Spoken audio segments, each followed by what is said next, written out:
Muito boa noite a todos, uma vez mais, sejam então muito bem-vindos a este webinar sobre eleições norte-americanas, oportunidades e desafios. O meu nome é Gonçalo Quaresma, sou trader no BI. Temos também aqui, e faço este webinar em conjunto também com o João Lampreia, o nosso Chief Investment Strategist. Começar, evidentemente, com o habitual disclaimer: qualquer tipo de análise técnica ou fundamental que aqui seja feita não deve constituir recomendação de trading ou investimento, por isso devem consultar o vosso gestor de conta no BI. E, portanto, só para dar aqui também uma nota introdutória, começaremos este webinar por analisar alguns possíveis cenários eleitorais que estão em cima da mesa, e nesse sentido também o João trará aqui alguns cenários em cima da mesa e começará com essa primeira parte, e eu depois falarei numa segunda parte, que nesse caso serão mais os impactos setoriais, portanto a perspectiva mais acionável também destas eleições. E, portanto, João, passo também a palavra agora para analisarmos então esses cenários eleitorais em cima da mesa e impactos macroeconómicos. Não te estamos a ouvir, João. Tenta, se calhar, desligar os fones, não te estamos a ouvir. Estás a ouvir agora? Agora sim. Ok, pronto. Tentei ser mais moderno com fones, mas funcionou pior ainda. The good old way, como costuma ser. Obrigado, Gonçalo, é sempre um prazer partilhar este tipo de conteúdos contigo em particular e com a corretora no geral. Isto remonta-me várias experiências de muitos anos que estou aqui no banco e é sempre um prazer chegar ao pé dos nossos clientes, que são, obviamente, toda a razão do nosso ser, do nosso trabalho. Vamos aqui tentar destilar o nosso conhecimento, como o Gonçalo referiu. Vou tentar dar um sumo, e temos 45 minutos no total, e a lógica é ser também um diálogo aberto aqui com o Gonçalo e depois de Q&A convosco. E vamos tentar fazer isto da forma mais concisa e direta possível. Nós sabemos que as eleições de novembro 5 são terça-feira, obviamente. Estes 50 estados, 43, a orientação de voto já estão decididos, portanto, nós sabemos como é que funciona a dinâmica das eleições presidenciais americanas. Portanto, os americanos votam em representantes, que são depois que são denominados os votos dos eleitores do colégio eleitoral, que depois, por sua vez, entregam esse número de votos no respectivo candidato do partido. E, portanto, nós temos, não interessa se na Califórnia, quem é que vai ganhar a Califórnia, nós já sabemos quem é que vai ganhar a Califórnia, que obviamente é democrata, no North Dakota, obviamente, o Sr. Trump também vai ganhar. Portanto, são estes 7 estados que vão decidir. São Nevada, Arizona, Wisconsin, Michigan, Pennsylvania, que são basicamente, este é o Rust Belt e a parte de baixo no sul do Sun Belt, North Carolina e Georgia. Portanto, estes 7 estados vão decidir as eleições. E precisamos de 270 votos para fazer a maioria dos votos do colégio eleitoral. A senhora Kamala, neste momento, tem uma ligeira vantagem, porque, obviamente, em todos os estados tem 226 certos e o Sr. Trump tem 219 certos. Portanto, precisamos ainda de alguns, e estes 7 é que vão decidir. Obviamente, estes são 2 candidatos que são desfavoráveis do ponto de vista de opinião por parte dos norte-americanos. Ninguém gosta particularmente nem um nem outro, mas a maior parte das pessoas gosta ainda menos de Trump, 52%. É muito engraçado ver que nós aqui referimos às sondagens, mas eu aqui de forma propositada apresentei-vos aqui um gráfico do Polymarket, porque basicamente projeta odds de probabilidades que estão implícitas no mercado e como é que as pessoas tentam ganhar dinheiro com esta situação. E digamos que a probabilidade no Polymarket é bastante diferente da probabilidade da corrida eleitoral que é medida nas sondagens. E eu, Gonçalo, eu até podia te pedir um pouco a tua opinião, portanto, explicares um bocadinho melhor isto também, se quiseres, e repara que a senhora Kamala teve muito ímpeto depois da tentativa de assassinato e depois daquele debate absurdo por parte de Biden. Ela começou com muito ímpeto e depois tem vindo a perder. Tens alguma explicação para isto ou não? Efetivamente, aí vemos que no caso do Polymarket, a partir do dia mais ou menos 9 de outubro, tivemos um gap muito grande do Trump face à própria Kamala. Na altura coincidiu até com comentários nessa semana do próprio Obama a dizer que a própria Kamala Harris não estava a conseguir captar o voto da população negra como ele tinha captado nas presidenciais da altura dele, e também com o facto da Kamala não ter tido bons debates, não foram debates, foram entrevistas, boas entrevistas, quer à própria CBS, quer à própria Fox News. Foi desde aí que o mercado começou a posicionar, e no caso do Polymarket, para uma eventual vitória do Trump, e começamos a ver esse gap mais acentuado. Foi desde estes 3 fatores, João. Obrigado. Mas é muito engraçado porque, a meu ver, na minha perspectiva, e eu agora vou apresentar-vos um bocado o meu ângulo de análise, estas probabilidades implícitas no polymarket estão completamente desfasadas, acho eu, da verdadeira proximidade da corrida eleitoral. O voto popular, obviamente, vai aqui, até o próprio polymarket dá vantagem a Harris, e não haja dúvidas que a senhora Harris vai ganhar por maioria de votos. Basta relembrarmos que em 2016, quando Trump ganha as eleições, a senhora Clinton teve quase 4 milhões de votos populares do que o Sr. Trump. Portanto, nada disto interessa. Interessa, como eu vos referi, aqueles 7 estados que vão decidir quem é que vai o ticket da Casa Branca. E agora vamos tentar perceber um bocadinho isso. Estes 7 estados são aqueles que estão aqui bem definidos e cada um contribui com, enfim, entre 6 a 19 membros do colégio eleitoral. 6 é Nevada, que é de facto o menos importante dos 7, Pensilvânia, o mais importante dos 7. Mas na realidade, nós podemos dividir estes 7 estados em três regiões que eu vou fazer de seguida. Mas em primeira análise, a primeira abordagem é perceber que as sondagens de 2020 davam uma vantagem total a Trump, davam uma vantagem total a Biden, e o resultado final em 2020 foi efetivamente a vitória de Biden em 6 destes 7 estados, mas ele inclusive chegou a perder a Carolina do Norte do Sr. Trump. E portanto, mas reparem, a diferença das sondagens para o resultado, como vêem nesta tabela, passou praticamente 0 a 5,60. Ou seja, na realidade, a margem de erro das sondagens atuais para o resultado final na próxima terça-feira a seguir, dependendo da contagem, anda na casa de 2,5%. E se nós olharmos estritamente para a probabilidade de vitória nos estados decisivos, os chamados all-ground states, que é um termo muito mais interessante do que propriamente estados decisivos, porque, na verdade, isto é uma verdadeira batalha que está aqui a acontecer, e é por isso que ontem, portanto, a senhora Michelle e a senhora Kamala estavam todos no Wisconsin, e o próprio Trump estava no Wisconsin, se bem que na véspera Trump tinha estado mais a preencher o seu ego no Madison Square Garden, sabendo já que Nova York é um dado adquirido por democratas. Mas, na realidade, no Nevada, nós temos uma ligeira vantagem de Trump, 3 décimas, do Arizona 1,7 para Trump, 1,1 para Trump na Carolina do Norte, 0,9, 0,4, portanto, para Georgia e Pensilvânia. A senhora Harris tem vantagem em 2 dos 3 estados do Rust Belt, em Michigan e Wisconsin, com vantagens entre 0,4 e 0,8. Mas, em média, o Sr. Trump tem vantagem em 5 estados decisivos na casa dos 0,9 nas sondagens, portanto, completamente dentro da margem de dos 2,5%, e a senhora Harris tem uma vantagem de 0,6 nos 2 estados do Rust Belt que tem vantagem. Portanto, estão os dois completamente dentro da margem de erro, e a meu ver, o caminho para a Casa Branca era o que eu estava a falar, e aqui explico isto bastante bem. Estes 7 estados dividem-se em 3 regiões, portanto, o Rust Belt, basicamente, Pennsylvania, Michigan, Wisconsin, em que o segmento da população é essencialmente branco não universitário, e cujo tema central da economia cujo tema central da campanha acaba por ser a manufatura e a economia, mas está a haver todo um reperfilamento demográfico no Rust Belt, que tem vindo a incluir cada vez menos negros, ou mais negros, mas com mais peso de college degree, portanto, com maior pendor universitário, e maior pendor universitário o voto tende a ser tendencialmente democrata. A mesma lógica na alteração do Sun Belt, no voto do Sun Belt, North Carolina e Georgia. Este reperfilamento demográfico, se vocês virem neste gráfico da direita, é verdadeiramente estarrecedor, é impressionante, é de cair o queixo.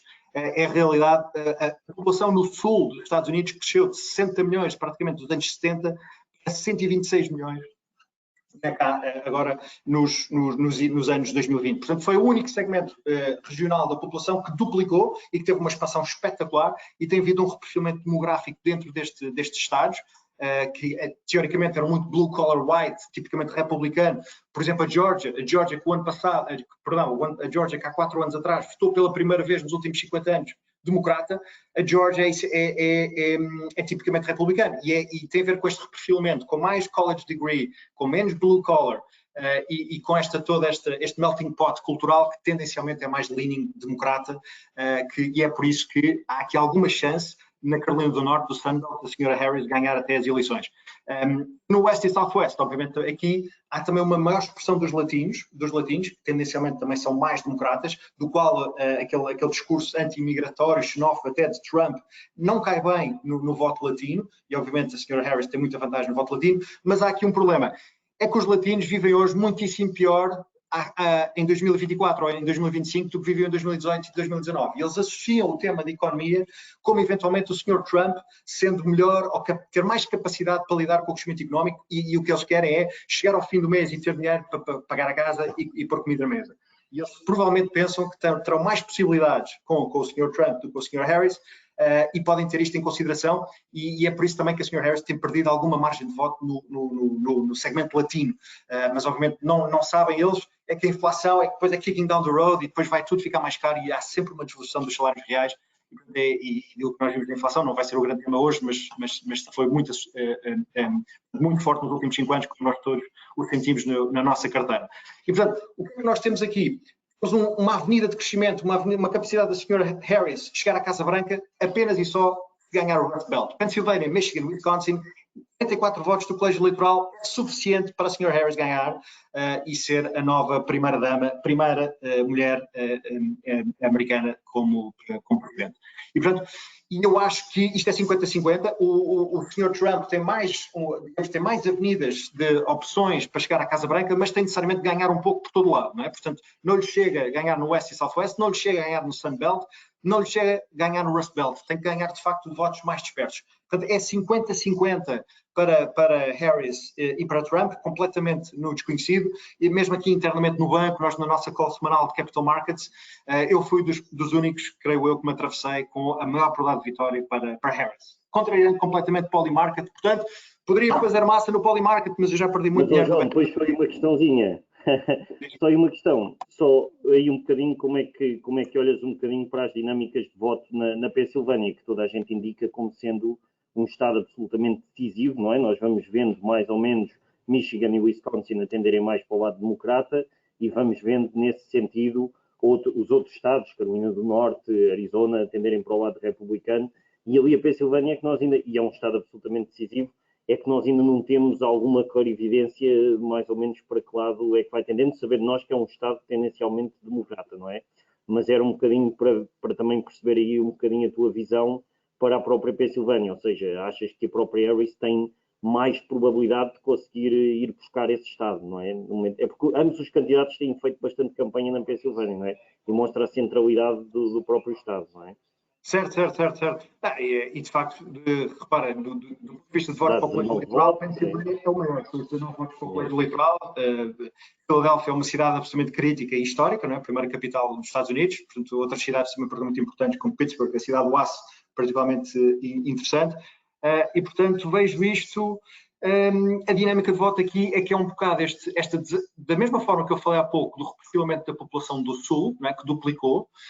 Há aqui também um reperfilamento da população com menos incidência dos colaboradores tradicionais da indústria e do aço para também maior qualificação. Né? Filadélfia é uma cidade, uma metrópole absolutamente espetacular para quem teve o prazer de conhecer e culturalmente é muito, muito rica.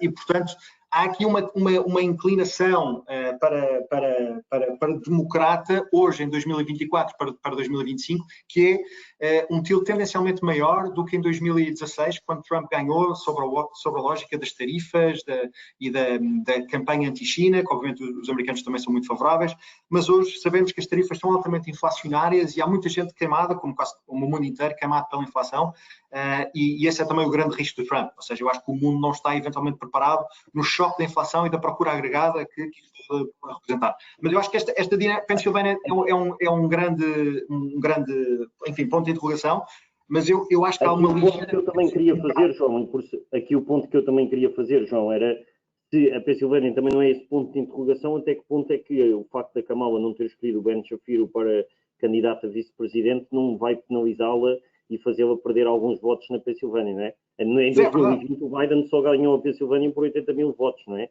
E foram mais votos de grandes centros urbanos, Filadélfia e por aí fora, porque depois fora desses grandes centros urbanos o Trump até ganhou na Pensilvânia, não é? É um ponto que pelo menos eu tenho na minha cabeça e seguramente muita gente que assiste também tem, é até que ponto é que a Kamala não ter escolhido o próprio Shapiro para vice-presidente lhe pode custar a Pensilvânia ou não, não é?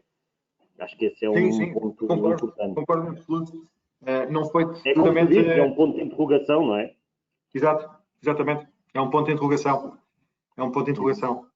Aqui outra coisa importante. Estamos a falar é efetivamente o Congresso, não é? Portanto, isto também, quer dizer, não é só o nome da Casa Branca, a balança de poder do Congresso conta tão ou mais como o nome da Casa Branca, não é?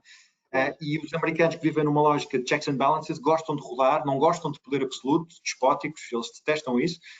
Por isso é que é a lógica das armas e dos impostos, que é uma coisa tão enraizada, não é? É uma lógica de liberdade individual, e assumem isso a impostos e armas, é uma questão absolutamente cultural, e gostam de ter checks and balances. Portanto, se há um vermelho, gostam de ter outro azul, se há um azul, gostam de ter outro vermelho, e na realidade a perspectiva é que no Senado, Gonçalo, basicamente a ideia é que nós não vamos ter mais votos sob votação que já são democratas e provavelmente vão ter mais risco, ou seja, a probabilidade de eles perderem.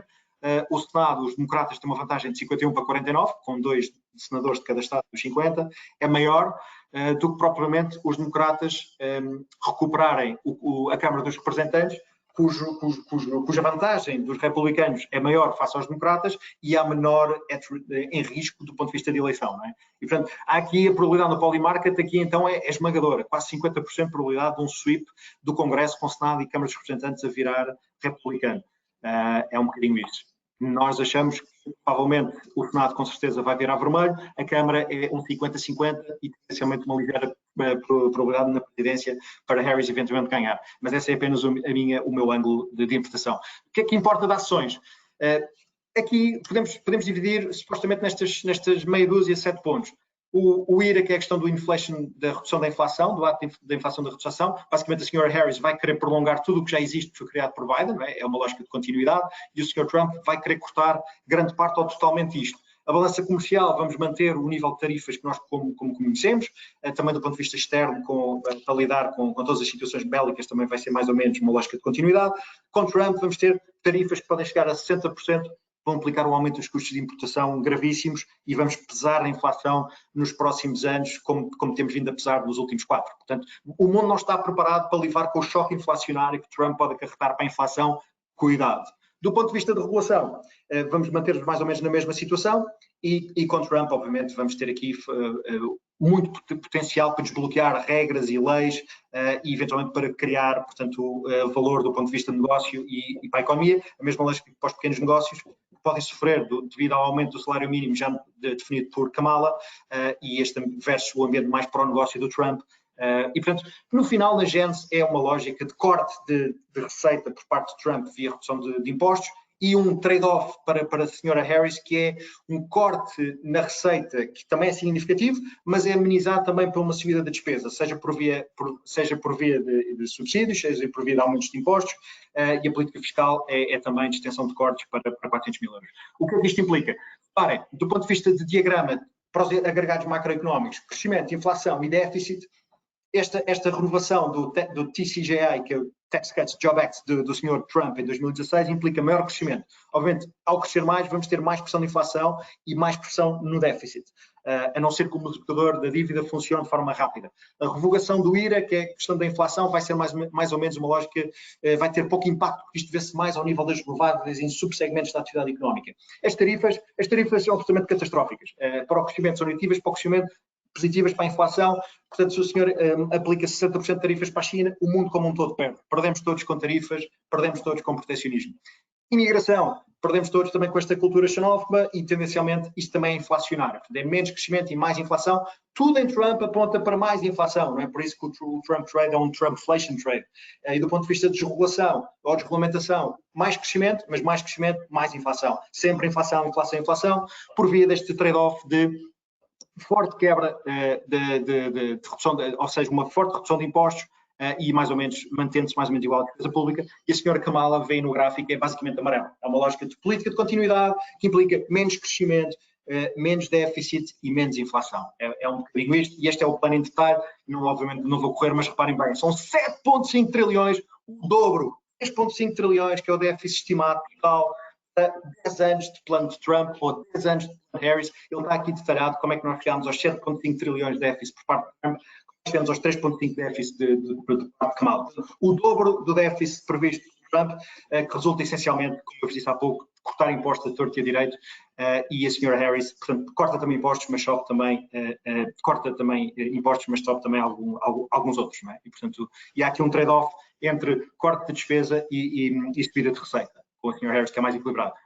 E, portanto, os cenários de controle do Congresso, nós já falei, já referi aqui um bocadinho isto, portanto, há uma lógica de rotação de 4 em 4 anos no Congresso, seja na Câmara, seja no Senado, seja até na Presidência, como convém. Nós pensarmos nas elections de 4 em 4 presidenciais e nas midterms, que é de 2 em 2, não é? Portanto, 2 anos a seguir às presidenciais, nós vemos que sempre mudou. Há sempre uma mudança no ciclo eleitoral nos Estados Unidos, 12, 14, 14, 16, 16, 18, há sempre mudança de cor, pelo menos num órgão do mapa do poder, da balança do poder, e nós consideramos que agora, na próxima semana, vai também haver um shift, seja na Câmara, seja no House, seja até, se calhar mantém só a presidência, mantendo-se azul. É a nossa probabilidade 50-50 e com o resto do Congresso, eventualmente, republicano. Red sweep. E o que é que isto implica? Sr. Harris, no mundo azul, é um cenário praticamente impossível.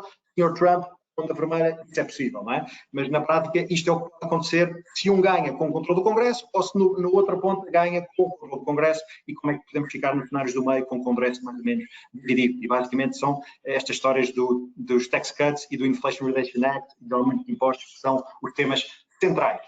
Para fechar aqui um bocadinho este tema, e reparem porque é que eu falo sobre isto. Reparem bem o TCJA, o Tax Cuts Jobs Act de Trump, foi definido logo em 2016, quando ele entrou, foi explosivo, foi 1 tri na altura. Agora 1 tri é o que os Estados Unidos gasta em despesas com juros. Bem, vejam bem, e esta foi o flagship bandeira de Trump. O prolongamento do TCJA vai implicar mais déficit de 6 para 7,5 ao longo destes próximos 10 anos. E a senhora Kamala vai reverter pouco.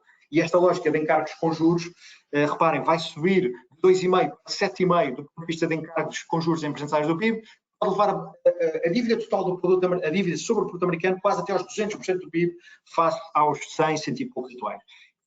Pode haver um momento, como tivemos em UK há coisa de 2 anos atrás, em que provavelmente vamos ter os bond vigilantes a atuar, mas sendo que a economia americana é obviamente a única economia do mundo que interessa, ainda consideramos que não estamos lá, tendo em conta, sobretudo, porque toda esta alavancagem que nós temos em 2024 resulta sobretudo do setor público. O setor privado desalavancou imenso desde a crise de 2008. É um gráfico também interessante da balança comercial, mas é sobretudo a lógica das tarifas. Como é que as tarifas são tão destrutivas? O Trump, obviamente, a bandeira dele foi: estamos a cortar o nosso déficit externo com a China, mas reparem, ele está a cortar o déficit externo com a China, acumulando maiores déficits com o resto do mundo. É a lógica do reshoring que vai continuar, e a lógica é que o déficit agravou. O déficit comercial agravou e perspectiva-se que vai continuar a agravar, independentemente dele aplicar os 60 ou não, porque é a lógica também do reshoring. E em cima disto, o risco geopolítico, não é? Que está em níveis estratosféricos e o número de mortes em confrontos armados no mundo também. Obviamente temos proxies de Estados Unidos em guerras abertas, proxies de Estados Unidos e de China em guerras abertas, seja no Médio Oriente, seja na Europa, como a Rússia ou Israel, tudo proxies americanas e chinesas. E quem é que nós podemos, quem é que pode ser, ou seja, porquê é que o mundo suspira na Casa Branca? Eu tenho uma ideia que a senhora Harris eventualmente poderia ser mais pacificadora e ser mais previsível numa lógica de continuidade com Biden, não considerando que eventualmente Biden esteja a fazer um belo trabalho, sobretudo no Middle East ou até na Ucrânia, mas se calhar o mundo precisaria de uma pessoa um pouco mais estável, do ponto de vista, pelo menos, da arquitetura mental, na Casa Branca. Não sei, diz-me tu, Gonçalo, achas que tens alguma visão? Relativamente a esse ponto, evidentemente que aqui, obviamente que pode haver opiniões divergentes, e nesse ponto, aquilo que vamos até aqui vendo e olhando até para muitas ações referentes até a defesa e armamento, vamos vendo que o mercado se vai posicionando para Vitória de Trump, isso já falámos, mas sobretudo para uma perspectiva até de alguns acordos de paz que possam chegar com o Trump. Obviamente, João, tu disseste aí que a própria Kamala, tendo e ganhando as eleições, pode ter uma perspectiva um bocadinho menos bélica do que o próprio Trump, mas aquilo que fomos vendo, pelo menos na minha opinião, é que o próprio Trump vai tendo algumas perspectivas de chegar a acordos de paz na Ucrânia. Vemos o Zelensky a desdobrar-se em negociações agora recentemente sobre esse tema, e acho que esse pode ser também um ponto importante, não é? Sobretudo aqui, já analisaremos a parte setorial, mas sobretudo para percebermos um bocadinho onde nos colocar relativamente a defesa e armamento, não é? E, portanto, lá está, aqui é exatamente esse o ponto, ou seja, de perspectivas de alguns acordos de paz que eventualmente o Trump possa querer trazer, não é?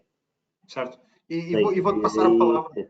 Eu acho que isso é interessante o que estás a dizer, do ponto de vista setorial, o que é que nós podemos defender, e acho que é isso que os nossos clientes querem ouvir, como é que isto é actionable, e vou-te passar já a palavra, porque se nós pensarmos, mas se nós pensarmos um pouco em termos de backtesting, seja de ações, seja de obrigações, do ponto de vista do ciclo presidencial, com uma casualidade direta com o mercado de capitais, temos efetivamente pouca prova, não é? Temos efetivamente pouca prova. O contexto macro é que depois determina quase tudo, não é? Portanto, mas é óbvio que, como nós falámos há pouco, com Trump a pressionar a inflação em alta, vai ser muito difícil a taxa do Fed Funds, que hoje já está a 5%, que eles já cortaram na última reunião, 50 basis points, a meu ver, foi um erro gigantesco, mas quer dizer, é impossível o Fed conseguir colocar as taxas abaixo de 3,5% no final do próximo ano com Trump na Casa Branca. E temos assistido um pick-up gigante das taxas de juros, um repricing via Trumpflation, é um bocadinho isso, não é? Mas isto no nível... E o mercado de ações? E não é só isso, João. Há aí um ponto, se puderes voltar ao slide anterior, há aqui um ponto que também é importante, não é? Nós vemos aqui, por exemplo, neste slide, que o Fed Funds Rate, as taxas são um pouco sensíveis à mudança de presidente, não é? Seguem as suas próprias dinâmicas macroeconómicas. Há um ponto que também acho que era importante nós dois aqui fazermos, que é, contrariamente ao que algumas pessoas possam achar, se o Trump for presidente, nós no momento atual, a maior parte das mudanças de governadores na Fed e até do próprio Powell tem um mandato que já é extensível e a maior parte desses mandatos só terminarão até em 2026, não é? Portanto, já era provavelmente no ano 2 da presidência de Trump. Portanto, não vamos ter assim, se calhar, o próximo presidente com tantas alterações e escolhas a nível de responsáveis da Fed, não é, João? Isso aí, acho que isso aí concordas nesse sentido, não é? Concordo. Isto é uma retórica a influência do próximo poder sobre a Fed, nesse sentido, em termos de escolhas, é algo limitada, não é? E acho que isso também é um ponto importante. E é a questão da própria credibilidade monetária da Fed. Sim. Exatamente. Mas pronto. Mas sim, é muito isso. É um bocadinho de casualidade. Nós, por exemplo, em Obama, eu recordo-me em 2008, estava nos Estados Unidos quando Obama foi eleito. Obama é eleito por causa da crise financeira, não é? Quer dizer, se não tivesse havido a crise financeira, Obama não teria ganho a presidência. E não é por isso que Obama foi presidente, que 2008 foi o ano com uma queda muito significativa dos ativos financeiros, e o primeiro ano de Obama em curso, 2009, foi um dos anos mais fortes de recuperação. Quer dizer, isto é tudo um bocadinho o reflexo da casualidade do contexto macro e não tanto do ciclo presidencial. Não é? Claro. Mas, de facto, estes gráficos também são giros. Gonçalo, não sei se queres... Exatamente, aqui mostra bem aquilo que é um bocadinho depois já a dinâmica das medidas do novo presidente, cada vez que mudamos de presidente, e nesse sentido que muitas dessas medidas começam a ter efeito um bocadinho mais no final de mandato. E, portanto, no caso até do S&P, a melhor performance até vem no ano 3 da presidência, não é? Portanto, no ano que antecede as eleições. Essas tendências sazonais até aqui já tínhamos discutido em webinars passados, e, portanto, vamos também vendo que nesse sentido, e acho que isso também é importante passarmos essa imagem, que, independentemente de termos aí um congresso dividido ou um congresso nesse sentido mais republicano, temos uma tendência crescente de valorização do próprio S&P. Mas, João, acho que era isso aqui que queríamos passar também com este chart, não é? É isso. Portanto, e é engraçado, é aquilo dos checks and balances. As melhores retornos são regras geral com o congresso dividido. É muito interessante. Checks and balances. Porque aí, por isso, simplesmente consegues ter um bocadinho mais, acabas por ter, se calhar, conseguir ter melhores medidas, não é? As coisas são mais discutidas e não vamos tanto no ímpeto de às vezes conseguir ter coisas tão disruptivas, não é? Nós decidimos agora de termos a possibilidade de podermos ter um red wave, vai trazer algumas disrupções a nível de acabar com algumas medidas que vai impactar aqui alguns setores, que é exatamente isso que também vamos falar já de seguida. João. Olha, para posicionamento, Gonçalo, ainda queres falar do ano de eleições deste, que é interessante. Sim, lá está. Aqui por isso, simplesmente aquilo que vemos é que tivemos uma ótima performance após Trump ser eleito, no ano seguinte a Trump ser eleito, e sobretudo também após o próprio Biden ser eleito. Portanto, esta tendência crescente de valorização do próprio S&P, independentemente desse cenário eleitoral, não é? Também com dinâmicas próprias, não é, João? É curioso, porque esta recuperação Biden 2020 faz muito lembrar a recuperação Obama em 2008, não é? Portanto, foi em 2009 um rally do mercado e 2020 foi o rally do mercado pós-pandémico, não é? Muito interessante. Sim. Um bocado por aí. É muito interessante. Aqui é que é o mais importante, que eu acho que é o que as pessoas querem ouvir, Gonçalo. Como é que nós nos devemos posicionar para o review presidencial e para o Congresso?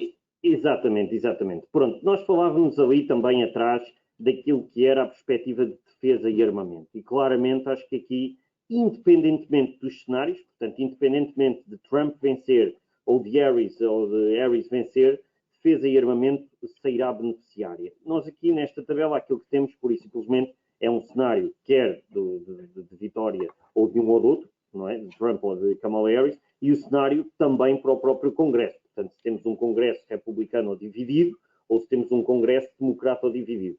E independentemente disso, o setor de defesa e armamento que os republicanos já disseram, o próprio Trump já teve palavras bastante fortes sobre isso, a dizer que a defesa é uma prioridade, apesar de Trump ter uma perspectiva em alguns aspectos um bocadinho mais, sobretudo de querer acabar com o próprio conflito na Ucrânia, continua a dizer que os Estados Unidos devem estar posicionados em defesa. Portanto, esse tema é positivo e quer o Congresso seja republicano ou seja dividido. No caso de Harris, efetivamente, esse é um tema em que continuarão a apostar, não é? Continuarão a apostar na ajuda à Ucrânia, continuarão a apostar nesse sentido em fornecer armas à própria Ucrânia, e, portanto, nesse sentido a defesa também será uma prioridade. Aqui onde as coisas depois começam a divergir um bocadinho são nos outros setores. Claramente uma vitória de Trump é benéfica para o setor petrolífero e, sobretudo, se o Congresso for republicano, porque aí nós vamos muito mais facilmente, os republicanos vão aprovar novas perfurações, vão retirar algum tipo de impostos que estão também sobre a indústria e, portanto, conseguem apoiá-la mais nesse sentido. Agora, mesmo que o Congresso seja dividido, não conseguirão aprovar tantas perfurações, mas conseguirão ainda assim conceder alguns terrenos para esse efeito e, portanto, o setor petrolífero é claramente beneficiado e o próprio Trump já no passado disse que queria que os Estados Unidos continuassem a consolidar, a ganhar peso face até à própria OPEC em termos de produção de petróleo. Obviamente também banca nesse sentido, nós no momento atual em banca vemos que há muitas perspectivas de mais regulamentação sobre o setor, até com um género de Basileia 3 que se está a tentar implementar nos Estados Unidos, e essa maior regulamentação sobre o setor até veio dentro deste regime democrata, dentro da presidência de Biden, e portanto claramente com os republicanos, seja um Congresso dividido ou republicano, há uma perspectiva de menor regulamentação sobre o setor, portanto restrições até de capital nesse sentido, rácios de capital mais permissivos, que permitirão a banca, dentro de um cenário republicano, ser aqui dos setores mais beneficiados. Portanto, claramente com Trump, setores mais beneficiados, defesa e armamento, petrolíferos, petróleo e gás, e a própria banca. Até no caso de gás, temos algumas restrições à exportação de LNG, de gás natural líquido feito, que podem até ser retiradas finalmente numa perspectiva republicana, dentro de uma vitória republicana ou de um Congresso dividido, mas com uma vitória de Trump, podem iniciar este setor. Depois, era aqui o que o João já mostrava, não é? O IRA, o Inflation Reduction Act, é um dos principais temas desta campanha, e o IRA, por isso, simplesmente aquilo que fez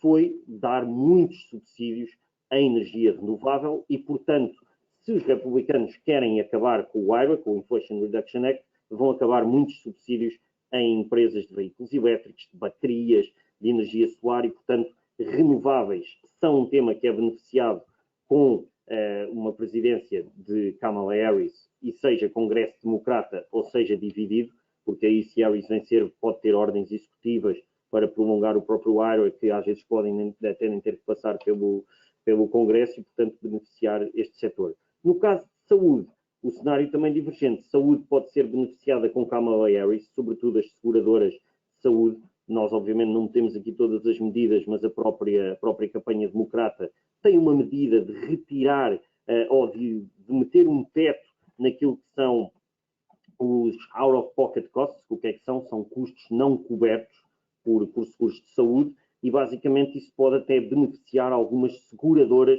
de saúde que, nesse sentido, até passam a ser mais ressarcidas por essas despesas não cobertas por saúde, que agora passam a estar cobertas. Esse limite passa a ser de $2.000 por ano e, obviamente, se essas despesas não cobertas por seguros de saúde incluem medicamentos, as farmacêuticas podem ser prejudicadas. Mas, overall, o setor de saúde, perante uma vitória democrata, pode ser beneficiado.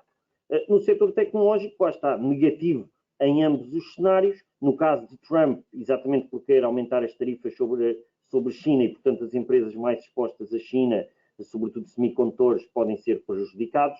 No caso de Kamala Harris, se vencer e se tiver um Congresso Democrata dividido, perspectiva de mais regulamentação sobre o setor que penaliza esse segmento. Portanto, em resumo, aqui é isto, João. Se calhar agora vamos aqui a algumas ideias específicas. É um ótimo. Whoever wins, defesa e armamento, não é? Tema titular. Exatamente. Aqui, querias acrescentar aqui uma ideiazinha sobre este slide, João, sobre a performance. Isto é interessante, porque basicamente, e tu descreveste muito bem, setores que tendencialmente são tradicionalmente beneficiados com democratas ou republicanos, e nós aqui fomos buscar dois que são muito beneficiados com republicanos, que é o Financials e Energia, setor financeiro e energético, e outros dois que é Saúde e Energias Renováveis, que é beneficiado com democratas. Não é? E se nós olharmos do lado esquerdo, nós tivemos uma outperformance gigante do setor financeiro com o Trump eleito em 2016, que acreditamos pode acontecer da mesma forma em 2024.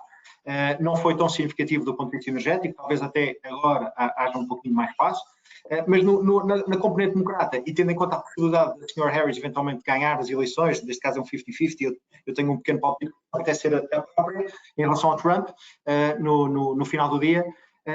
Aqui, de facto, as energias renováveis estão super deprimidas pelo contexto de endurecimento monetário e poderiam ter aqui algum espaço para um ressalto, portanto, no caso do ICLN, que é o tema das renováveis, se a Sra. Harris vier a ser eleita. Saúde, que inicialmente tem performado bem, e há temas vários, que é na casa dos hospitais, do Obamacare, dos seguros, e portanto há aqui também leituras mistas, não é? Mas na prática queremos destacar temas que podem performar bem e como é que eles performaram nas últimas 2 eleições, não é? Exatamente. Deixa eu voltar atrás ao outro chart, João, só para dar aqui uma nota de que, de facto, o ICLN, muitas das vezes até recebemos aqui nesse sentido questões, e convém dizer que muita da queda do ICLN desde 2021, na altura eram empresas que ainda nem sequer eram rentáveis e viviam muito destes subsídios do Inflation Reduction Act, portanto, tiveram muito beneficiadas por isso. Portanto, agora, se nós tivermos uma perspectiva de extensão desse programa que tem subsídios, efetivamente o movimento pode ser de uma recuperação bastante acentuada. Obviamente, a extensão desse programa só ocorre nesse sentido, na sua escala total, se tivermos uma vitória democrata, até com um Congresso, diria eu, mais democrata, porque se o Congresso for ali mais dividido, não vamos ter uma extensão total do Inflation Reduction Act, e os republicanos, se tiverem, por exemplo, o Senado, bloquearão algumas medidas desse sentido, mas seguramente, talvez um dos melhores proxies para a vitória de Kamala até seja estar em algumas renováveis. Mas, por falar em proxies... Olha, só para complementar isto, é que de facto o peso também dos custos de financiamento, não é? Porque estes últimos 2, 3, 4 anos este segmento foi muito esmagado pela dívida e capital intensivo e pelo custo de financiamento muito alto, e já estamos também a entrar num ciclo de easing, pelos cortes de taxas. Com Kamala, se a economia continuar a desacelerar, podemos ter o Fed a colocá-las nos 3%, não é? No espaço de um ano e meio. E isso também deveria favorecer estas empresas, não é? Sim, são empresas muito sensíveis a esse tema de dívida, algumas até pelo caminho acabaram por falir, não é? O caso da própria São Paulo claro. Até acabou por falir e não chegar a esses possíveis benefícios de cortes de taxas ou de uma vitória de Kamala. Mas sim, João, podes avançar. Pronto, aqui, e é pura e simplesmente, obviamente, a nível meramente informativo, os nomes que aqui pomos são meramente informativos, só para destacar alguns nomes destes setores que podem, ou destes temas que podem ser beneficiados. À semelhança do que já tínhamos falado atrás, os temas mais impactados por uma vitória de Trump são efetivamente as próprias petrolíferas. Temos aqui 3 exemplos: Baker Hughes, Occidental Petroleum, ExxonMobil. Temos defesa e armamento, que já vimos que é beneficiada nos 2 cenários, não é? E aqui temos o caso da Lockheed Martin, que faz F-35, o caso da Raytheon também, e o caso de, não sendo bem, é ligado à defesa e armamento, mas é a Core Civic, que é um tema ligado a prisões, e neste caso gestão de prisões, são prisões, efetivamente, que pode beneficiar de políticas mais duras do próprio Trump face à imigração. Ambos os candidatos têm políticas duras face à imigração. Efetivamente, o próprio Trump tem restrições mais agressivas face ao tema, e, portanto, aqui não é por acaso, que as ações de prisões estão também em máximos. A Core Civic tem subido também na antecipação disso. E aqui um tema que é importante para estas eleições e que é impactado de forma muito positiva ou positiva por uma vitória de Trump, o tema de Bitcoin, não é? Porque efetivamente o Trump é um candidato que já disse que, se for presidente, quer constituir uma reserva estratégica de Bitcoin, começando já com as Bitcoins que foram apreendidas pelo governo norte-americano já a partir ou desde 2013, e portanto isso é um tema importante, e Bitcoin também nesse sentido é um tema que pode ser positivamente impactado por uma vitória de Donald Trump. Efetivamente aqui há formas de ter exposição direta via ETFs ou formas de ter exposição indireta via estas duas ações, MicroStrategy, que é a ação que tem mais Bitcoins no balanço, ou então uma mineradora, como é o caso de Marathon Digital. Aqui era o que já falávamos, setores negativamente impactados por Trump, próprio tecnológico, neste caso semicondutores mais expostos à China, Nvidia e Broadcom, e obviamente o tema das renováveis, não é? Veículos elétricos podem ser prejudicados por fim de subsídios, pode ser o caso de Tesla ou da própria Rivian. E no caso de uma vitória de Kamala, aqui obviamente o tema positivamente impactado em energias renováveis, e aqui temos desde baterias com a Blink e a ChargePoint, ou empresas de energia solar, First Solar, Sunrun, ou podíamos pegar empresas de veículos elétricos como a própria Tesla e a Rivian. O tema dos construtores de casas serem positivamente impactados é porque, lá está, a própria Kamala também tem uma medida de apoio, uma medida de atribuir $25 mil aos primeiros, aos jovens, não é só aos jovens, mas aos primeiros compradores de casa. Obviamente há um limite de idade, agora não me recordo, mas é atribuir $25 mil aos primeiros compradores de casa e incentivar a construção de mais casas. Por isso é que aqui os construtores de casas, a eventual vitória de Kamala, são positivamente impactados. Dr. Houghton, Lennar Corp e KB Home são, nesse sentido, alguns exemplos. E depois, lá está, aqui no caso, como eu disse atrás, saúde era positivamente impactada overall por uma vitória de Kamala, mas, como eu dizia, se recordam, com aquela questão das despesas não cobertas por seguros, as farmacêuticas podem ser negativamente impactadas, porque a maior parte dessas despesas não cobertas por seguro de saúde incluem medicamentos, e portanto se isso deixa de sair desses temas, ou se passa-se a limitar essas despesas não cobertas por seguro de saúde por ano, evidentemente que as farmacêuticas ficam na obrigação de ter que baixar o preço dos medicamentos para ainda se incluírem nesses seguros, nesse sentido, e continuarem a ter procura. Portanto, farmacêuticas negativamente impactadas, não é? Eli Lilly, Pfizer e Merck são aqui alguns exemplos. João. Muito interessante, pessoal. Estou só aqui uma curiosidade e uma ressalva intelectual, agora estávamos a falar sobre isto, e nos EVs, que é um tema impactado negativamente pela vitória de Trump, incluímos obviamente a Tesla, não é? E temos o Musk a entregar dinheiro para toda a gente para votar nele, não é? É muito engraçado, muito irónico. Isso é verdade, é verdade. É um bom ponto, e eu próprio também, e foi uma questão que também me veio à cabeça quando isso esteve aí, não é? Vamos ver que papel é que o próprio Musk tem numa futura administração Trump. Exatamente. Que era um papel até de cortar despesa, não é? Cortar despesa e tornar o Estado mais eficiente, mas seguramente que todos estamos curiosos para ver que papel é que o Musk tem nesta eventual administração, não é? Sim. É exatamente corredores políticos. E eu acho que bem, já vai longo e nós ainda queremos responder algumas questões da vossa parte. Íamos fazer só aqui um wrap-up, porque acho que aqui nós temos uma fotografia perfeita, que talvez está excelente, do ponto de vista de quem é que pode ganhar a Casa Branca, ou o Sr. Harris ou o Sr. Trump, e depois que possibilidades é que podemos ter do ponto de vista de spillover, de balança de poder no Congresso. Não é? Portanto, se tivermos uma onda azul com Harris e Senado e Câmara dos Representantes totalmente coberta por democrata, que é um cenário muito pouco provável, na casa dos 10% de poly market, nós estamos a projetar que do ponto de vista da ação de investimento, o que faz sentido aqui, defesa, como já falámos antes, mas também empresas de setores defensivos, não é? Aqui não só defense do ponto de vista de armamento. Large caps tenderão a performar bem e dividend yield, porque vamos entrar num contexto de crescimento claramente mais brando e, quiçá, eventualmente até uma recessão moderada, não é? São temas ou seja, large caps, trades de momentum e empresas de maior qualidade, mesmo numa vitória de Kamala, mas com Congresso azul ou com Congresso dividido, são temas que nós tendencialmente gostamos. No polo oposto, coisas negativas, aqui continuará a ser tecnologia, mas sobretudo uma lógica de regulação, que os democratas têm estado muito em cima disto, e financeiras, precisamente pelas razões opostas ao Trump, e o ouro, não é? O ouro, porque basicamente o ouro que também tem vindo a carregar aqui muito, essencialmente não o tema geopolítico, mas sobretudo o tema high inflation e a dollarization ou seja, o debasement das moedas, não é? Portanto, se vocês pensarem bem, o housing market hoje é inacessível em relação ao labor income, não é? Portanto, as pessoas não ganham para conseguir comprar uma casa. Mas se pensarem numa lógica, quanto é que o preço de uma casa vale em relação a uma barra de ouro, o preço de uma casa hoje nos Estados Unidos vale exatamente o mesmo preço que valia em 1970 face a uma barra de ouro. Em 2025, face a 1970. Ou seja, o ouro é, como nós sabemos, um puro hedge de inflação.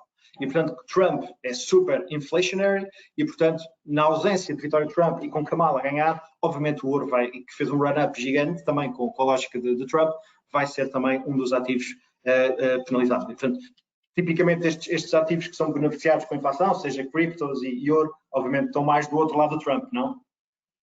Exatamente, portanto, aqui aquilo que nós vemos é que no caso de Trump, lá está, continuamos com temas positivos, novamente, defesa e armamento, e depois, efetivamente, os temas que beneficiam mais nesse sentido de políticas que podem acentuar pressões inflacionistas, neste caso o próprio ouro tem que estar aqui metido, mas também com o tema dos cortes de impostos, efetivamente, quem beneficia também disto são efetivamente as small caps e por isso é que também aqui estão petrolíferas. Já explicámos aqui porque é que podem beneficiar, no caso de energia, não é? Concessão de mais terrenos, e obviamente aqui ativos mais negativos, não é? Se temos pressões inflacionistas a subirem, que coloque pressão ascendente nas yields, setores mais defensivos, que têm maiores níveis de dívida até e são mais sensíveis à subida de yields, são penalizados, tecnologia também, algo sensível a esse tema, também penalizada, e tudo o que seja nesse sentido, long duration. Portanto, este é aqui um bom... Desculpa, eu tive aqui um lapso, porque eu troquei aqui de fechar e obviamente aqui Bitcoin, não é? Nós não falámos sobre isto, é obviamente positivo. Tínhamos falado atrás, não é? Tínhamos falado há pouco e eu por lapso não coloquei no slide. Obviamente é positivo. Entretanto, aqui, como o nosso tempo vai longo, abríamos aqui o espaço a algumas questões. Eu tenho aqui uma questão muito boa que me fazem aqui, aliás, várias, mas neste caso, a primeira questão que nos fazem aqui é qual é o melhor candidato para REIT, como Realty Income ou o WP Carry. E isto vai meter em linha daquilo que já falávamos aqui de Trump poder trazer mais pressões inflacionistas, não é? Portanto, nesse sentido, os REITs serem um bocadinho, ou poderem ser um bocadinho mais penalizados nesse cenário, até tem sido aquilo que tem acontecido aí nas últimas, pelo menos durante esta semana, à medida que o mercado vai descontando vitória de Trump, não é? Mas temos aqui uma questão também interessante, João, se calhar até se tens responder. Esta do euro-dólar, não é? Euro-dólar. Qual o impacto de uma vitória de Trump no euro-dólar? A lógica enfim, é difícil pensar aqui num cenário de um dólar estruturalmente muito fraco ou ir para a paridade num contexto em que a economia americana é super dominante, cresce muito mais do que tudo o resto do mundo, ou seja, o fator de competitividade do trabalho e da economia é obviamente um boost para o dólar. Em cima disto, se houver por alguma razão que nós desconhecemos ainda um fator exógeno catalisador de um choque grande, o dólar é tido ainda como uma currency de refúgio, não é? E, portanto, tendencialmente com a inflação e com isto vai levar pressão em alta nas yields e teremos curvas mais altas, taxas de juros mais altas e tudo isto favorece o dólar. Tendencialmente eu creio que em qualquer dos cenários o dólar será, apesar de tudo, valorizado, mais valorizado, a meu ver, no caso eventualmente com Trump do que com Kamala.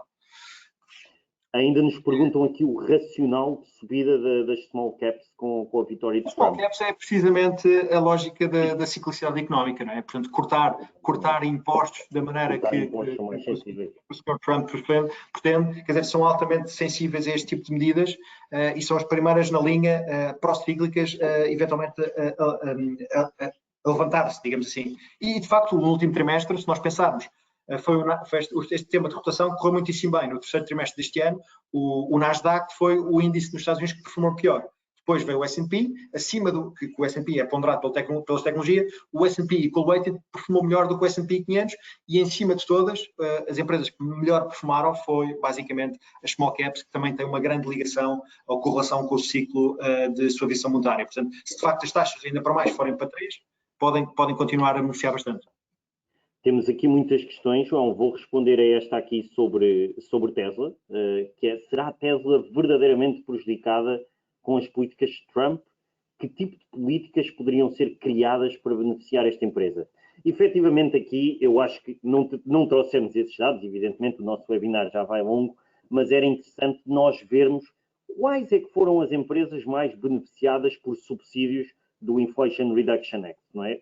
Eu, pelo menos na minha ideia mental, tenho ideia que as empresas mais beneficiadas foram mesmo as empresas de energia solar. Na altura, o Biden estendeu brutalmente os subsídios a essas empresas. Na altura, adquirir painéis solares dava quase descontos até 5, 6, 7 anos. E, portanto, diria que a Tesla até nem foi das empresas mais beneficiadas com o Inflation Reduction Act e, por isso, também não será das mais prejudicadas. Evidentemente que é uma incógnita ainda o papel que Elon Musk terá numa eventual administração de Trump e até que ponto é que exercerá influência ou algum tipo de lobbying para que a Tesla não seja tão prejudicada com o eventual fim do Inflation Reduction Act num cenário de red wave. Mas isso ainda teremos aqui para ver, mas é uma questão interessante. Eu acho que esta questão aqui nós acabamos por responder logo no início, qual o impacto mais provável em ETFs S&P. João, até se quiseres, se calhar, sim, quer dizer, temos o slide inicial, não é? Sim. Não, e basicamente temos o hedge de inflação, não é? E se vocês pensarem bem, as ações e os ativos reais são aquilo que nos protege da inflação, não é? E, portanto, as ações tipicamente duplicam de 7 em 7 anos e, portanto, temos de estar sempre investidos. Mais vale levar com um drawdown de 20% ou 30% quando ele ocorre do que simplesmente não estar investido. E se olharmos para os lucros empresariais, eles hoje, basicamente, em termos nominais, subiram 30% ou 40% em relação aos últimos 5 anos, mas as margens estão exatamente igual. Quer dizer que o crescimento real dos lucros foi pouco mais do que a inflação. Portanto, as ações são, por definição, um hedge de inflação natural, como é, por exemplo, o imobiliário. E, portanto, a subida de inflação vai levar, obviamente, as ações para cima e o SPY, naturalmente, para cima. Claro. E, portanto, se pensarmos que o mercado de ações tipicamente duplica de 7 em 7 anos, é fácil prever o S&P no final da década ou no início da próxima, acima dos 10 mil pontos. Mas isto é um long-term view, que obviamente pelo meio vão haver aqui fatores externos e correções mais significativas, porque nós vamos ter sempre drawdowns na casa dos 30% para reset de preços e de ciclo e de expectativas. Isso vai sempre acontecer. Depois temos aqui outras questões que até já respondemos, não é? De impacto no euro-dólar e no dólar-yen, não é? Já falámos aqui da perspectiva de valorização do dólar em quase todos os cenários, não é? Quer seja uma vitória de um ou de outro, porque o dólar também beneficia até cenários de abrandamento económico, mas também beneficia pressões inflacionistas, portanto acho que isso já respondemos. Depois temos aqui uma questão que parece que foi feita à tua medida, João, não sei porquê. Como será afetado o mercado dos relógios com as vitórias de cada um dos presidentes? Já sei. A pessoa que me colocou deve-me conhecer muito bem, não é? Sabe que é uma paixão muito enquadra-se um bocado também naquele tema mais sensível. Sim. A questões de inflação, não é? Inflação, com certeza. É um tema de inflação, ou seja, os ativos reais, tendencialmente o valor em mercado secundário acompanha também nos ativos reais. Tivemos uma boa especulativa na relojaria, como sabem, não foi só no mercado imobiliário, no mercado financeiro. No mercado da relojaria houve uma boa especulativa a todos os níveis estratosférico. Tivemos Daytonas que em PVP valiam 12 mil euros e no mercado secundário passaram a valer mais de 40 ou 45 mil euros. E, portanto, toda a gente, o cão, os chineses, os americanos, os portugueses, fomos todos atrás a tentar comprar Rolex e vender por cima à boleia de excessiva procura agregada. Mas, de facto, esse trend acabou, obviamente, em 2022, do ponto de vista monetário. Não se perspectiva que tão cedo recupere. O mercado secundário finalmente começa a dar sinais de estabilização, mas tem vindo a cair desde 2022 até final de 2024. O mercado de ações foi um super alto performer em relação à relojaria nos últimos 2 anos e a relojaria outperformou o mercado de ações entre 2020 e 2022. E, portanto, a maré mudou em 2022. O que acontece é que, se vocês conhecerem bem os preços das marcas principais, de mid e high tier, os preços hoje estão com uma inflação 40% acima e o mercado secundário, os preços estão a estabilizar ou a cair e, portanto, já não há margem para fazermos a rotação de compra e venda de relógios, porque não está lá. A maior parte dos relógios, mesmo até inclusive da Rolex, que é o popular name mais comercial, já não se faz dinheiro no Submariner, já não se faz dinheiro no Air King ou no Oyster Perpetual, são mesmo em GMTs e Daytonas. Esta tendência vai continuar. Essa tendência vai continuar, o mercado secundário em platô, eventualmente começar a subir, mas os PVPs são tão altos que, de facto, inviabilizam qualquer estratégia de investimento neste momento em relojaria, para além da preservação de valor, que é essencial. Portanto, já sabem, ativos reais, housing, relojaria, ações, com hedge de inflação. Pronto, João, como forma aqui também de irmos sintetizando, não é? Para mantermos isto aqui numa horinha, eu vou ver aqui algumas pessoas. Temos algumas perguntas que são aqui, que abordámos aqui, mas há aqui uma pergunta interessante, não é? Quem é o candidato mais friendly para os mercados internacionais, neste caso de equity? Eu acho que aqui, na minha opinião, Nós sabemos que o Trump tem até essa perspectiva, se for para os mercados internacionais, o caso do mercado europeu, sabendo que o Trump até tem perspectiva de tarifas, não é? Aqui no caso da Europa as coisas podem ser um bocadinho mais complicadas, não é? E, portanto, depende, e no caso de China também, com eventuais tarifas, portanto, até diria que se calhar o candidato mais friendly para mercados internacionais até seria a própria Kamala, não é, João? Nesse sentido. Sim, eu diria que sim, a não ser que eventualmente haja aqui uma correlação de curto prazo, que o mercado eventualmente fez já nesta corrida do Trump Trade, e a vitória de Harris faça perder algum fulgor. Mas eu acho que isso é mais de curto prazo. Se mesmo que perca algum fulgor os mercados internacionais por Harris, eu acho que isso seria uma corrida mais de curto prazo. Ou seja, seria sempre uma oportunidade de corrida. E Trump, corremos o risco com Trump exacerbarmos alguns desequilíbrios macroestruturais fundos que nos vão custar muito caro mais a longo prazo, independentemente do mercado de ações poder continuar a subir no curto prazo. Pronto. Fazem-me aqui também uma pergunta interessante, e eu acho que este é um tema que também precisamos de desmistificar, não é? Que é, vem alguma margem para uma guerra cambial com a vitória de Trump, uma vez que vai impor tarifas e provavelmente fazer aumentar a inflação na zona euro. Há aqui um tema que eu gostava de acrescentar, João, e que acho que é importante recordarmos toda a gente, é que se nós virmos, só praticamente 6%, e em termos de impactos de tarifas de Trump no mercado europeu, é isso que estou a falar, só praticamente 6% das receitas, por exemplo, do índice MSCI Europa, é que se relacionam com bens exportados para os Estados Unidos, não é? E os setores mais sensíveis a isso até são o tema de farma, o tema do luxo e o tema até de aeroespacial, não é? Portanto, eu acho que é importante desmistificarmos isto aqui, para as tantas não pensarmos que começam tarifas de Trump e o mercado europeu vai por aí abaixo, não é? Porque temos que perceber que são 6%, 6% a 8%, não é? Este era um campo aqui que eu gostava de adicionar este argumento. É uma excelente observação. Acho que responde bem a esta pergunta. Evidentemente aqui o impacto que vamos ter a nível da zona euro que este participante coloca, uma vez que vai impor tarifas e provavelmente fazer aumentar a inflação na zona euro, não é? Eu diria que esse impacto aí, em termos de mercado, é um bocadinho mais limitado. Em termos económicos, se calhar podemos ter alguma margem, não é? Agora não tenho presente propriamente o número de bens que importamos dos Estados Unidos ou que exportamos, não é? Mas eu diria que o impacto seria mais limitado nesse sentido. Sim. Vamos tentar consolidar aqui. Quanto tempo é que temos para acabar?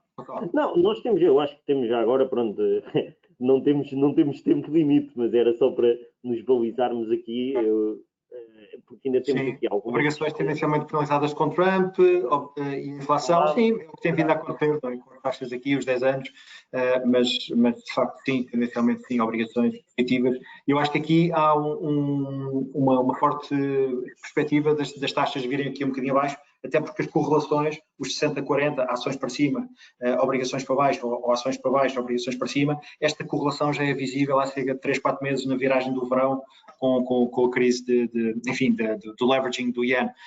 E, portanto, isto materializou-se a partir do momento que a inflação também está controlada, temos o 60-40 a funcionar bem, e, portanto, teoricamente, as obrigações vão performar melhor com Kamala e menos bem com Harris, isto para explicar, e menos bem com Trump, isto para explicar a lógica da dinâmica das taxas de juros. Há aqui algumas perguntas muito específicas de setores. Será que as tarifas que Trump quer criar podem extinguir a competição externa no mercado dos EVs? E nós sabemos, até nesse campo, vemos que a Tesla está bem posicionada, tem avançado com alguns cortes de preço de veículos para a ordem, até aqui na Europa, tentar se posicionar ali no segmento dos 20 mil euros, por exemplo, que é um segmento muito competitivo, e, portanto, até essas tarifas, quanto muito, tentam reduzir a competição no mercado norte-americano, que nem é assim uma competição tão externa. Diria que temos empresas norte-americanas a tentarem competir com empresas europeias, e essas até não vão lá por via das tarifas de Trump, não é? Aqui na Europa por via de cortes de preços, portanto, só para responder a esta questão. Há aqui também uma questão boa, João, que é, com Trump, as small caps alemãs podem beneficiar na ótica do fim da guerra na Ucrânia, não é? Portanto, aqui também este participante com esta visão mais pacifista, do próprio Sim, isso Trump. foi um tema que nós identificámos recentemente. Elas estão muito deprimidas, mesmo em relação às mid-large caps alemãs, e de facto, se houver aqui um cenário de maior resolução do conflito, poderiam ter aqui espaço para um ressalto interessante. Nós de facto identificámos esse espaço, tal como gostamos de small caps americanas, as small caps alemãs também é um espaço de investimento, um ticket de investimento que nos parece atrativo. Pronto, temos aqui as últimas duas questões. Uma delas é: assume que com o Trump, Alibaba e similares vão cair significativamente, sobretudo por força das tarifas, correto? Há um tema que eu gostaria de acrescentar neste ponto, mais do que as tarifas sobre China, evidentemente que isso penaliza a Alibaba, mas eu acho que numa presidência de Trump, o tema que se calhar nos deve novamente voltar a preocupar é o tema do delisting nos Estados Unidos, que era um tema que já estava algo esquecido. Eu acho que é um tema que volta à baila, não é? Porque na altura, em 2021 e até antes, falou-se muito da possibilidade dos ADRs da Alibaba, de Pinduoduo, poderem ser delisted dos Estados Unidos por não conseguirem cumprir com aquilo que eram as normas contabilísticas dos Estados Unidos. Eu acho que esse tema, sinceramente, pode voltar à baila. E por último, João, esta última questão: pelos vistos, as tecnológicas sofrem, qualquer que seja o vencedor, as 7 magníficas estão incluídas. Eu aqui diria que sim, não é? Tu também dirias. Sim, claro. As Mag 7, basicamente, nem todas estão expostas ao tema da AI da mesma forma, como é lógico, não é? Não podemos comparar nem todas estão expostas à China da mesma forma também. Exatamente. E, portanto, também não podemos simplesmente abarcar Mag 7 e já está. Mas de facto, do ponto de vista tecnológico, sobretudo o que nós temos aqui é a disrupção que vai ser criada pela adoção do tema da AI, que nos parece mais ou menos certo. A amplitude não é, enfim, a amplitude de benefício não é tão clara ainda quanto isso, e sobretudo face ao que os preços já estão a incorporar. Mas se olharmos para a Nvidia, durante muito tempo, a Nvidia pulverizava as expectativas dos resultados, os preços subiam 20%, 30%, 40%, e do ponto de vista de avaliação, medido pelo PER, a empresa continuava ainda mais barata. E essa trajetória começou a inverter, ou seja, os PERs da Nvidia, mesmo com a subida de preço, a estabelecimento de preços, os PERs da Nvidia hoje já são razoavelmente altos em relação ao que foi no ano passado, no início deste ano e até no trimestre anterior, até porque o crescimento, a segunda derivada, que é o crescimento, não é? O crescimento dos resultados, o crescimento das margens, já começa a ficar cada vez mais em platô. E, portanto, até o próprio tema da AI pode reverter. Em nenhum nome, isso é mais perigoso do que talvez a Nvidia, mas sobretudo estamos claramente a ver um tema que é uma situação de estabilização, que depois pode, obviamente, o AI continuar a trasladar para outros setores e para outras empresas, mesmo dentro deste segmento. Mas, e também a valuation, não é? E a avaliação é que nos diz que o risco de uma bolha especulativa ainda não está lá, mas claramente a maior parte dos ganhos já foi alcançada. Há um campo que eu gostava de acrescentar, um argumento que eu gostava de acrescentar aí, João. Falámos muito em pressão regulatória sobre magníficas 7, mas nós vemos essa pressão regulatória já hoje presente, não é? No caso de Google, já temos processos do Departamento de Justiça a obrigar à separação da empresa. Portanto, este tema não é novo para o mercado, não é? Agora, obviamente que com os democratas essa pressão regulatória sobre estas empresas, sobre o tamanho das mesmas, se vai manter, mas também muitas dessas empresas até são os principais donors, os principais financiadores do Partido Democrata. A Google, a Microsoft, nesse sentido, até são os principais financiadores, não é? Portanto, também não há de ser algo assim, penso eu, disruptivo. Mas pronto, com esta era a última questão que tínhamos aqui. E agradeço. Cumprimos o tempo, não é? Cumprimos o tempo. O importante é respondermos a toda a gente e que toda a gente fique também esclarecida. Eu, da minha parte, agradeço a todos por nos terem ouvido. Foi o primeiro webinar que fiz em conjunto contigo, João. Acho que correu bem também. É muito fácil fazer coisas contigo, muito fácil. Obrigado então a todos por nos terem ouvido e até uma próxima. Até uma próxima. Um abraço. É por causa disto. Este é um tema que é muito querido para mim, as eleições americanas, e estamos cá para ver. Vamos ver se estou completamente enganado e se é Trump com Blue Wave, mas eu acho que podemos ter exatamente a Harris com Red Wave, ou pelo menos com Red Bloc. É muito interessante e deu-me um prazer enorme estar aqui para vocês partilhar algum destes conhecimentos. Quero ver-vos mais tarde, em breve. Boa sorte, bom Halloween, negócios e até breve. Obrigado. Obrigado.